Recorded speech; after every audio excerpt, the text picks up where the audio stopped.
அருணாச்சல பிரதேச அரசியலில் புதிய திருப்பம் ஏற்பட்டுள்ளது. மாநிலத்தின் புதிய முதலமைச்சராக நபாம் துகிக்கு பதிலாக காங்கிரஸ் அதிருப்தி எம்எல்ஏவான பேமா காண்டுவே பதவியேற்பார் என அறிவிக்கப்பட்டுள்ளது. பாரதிய ஜனதா ஆதரவுடன் கலிகோ புல் தலைமையில் அருணாச்சல பிரதேசத்தில் காங்கிரஸ் அதிருப்தி எம்எல்ஏக்கள் அமைத்த அரசு செல்லாது என சில நாட்களுக்கு முன்பு உச்சநீதிமன்றம் உத்தரவு பிறப்பித்தது. இதனையடுத்து 2015 டிசம்பர் 15ஆம் தேதிக்கு முன்னர் முதலமைச்சராக இருந்த நபாம் துகியின் ஆட்சி மீண்டும் அமைந்தது.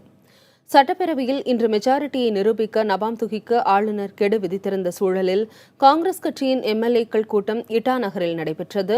இதில் அதிருப்தி எம்எல்ஏக்கள் பங்கேற்றனர்.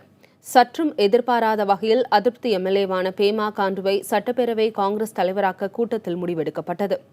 அதற்கேற்ப அப்பதவியிலிருந்து விலகுவதாக நபாம் துகியும் அறிவித்தார். எனவே அருணாச்சல பிரதேசத்தின் புதிய முதலமைச்சராக பேமா காண்டு பொறுப்பேற்பார் என எதிர்பார்க்கப்படுகிறது. இதே பேமா காண்டுதான் 2015ஆம் ஆண்டு நபாம் துகி ஆட்சி கவிழ முக்கிய காரணமாக அமைந்தவர்.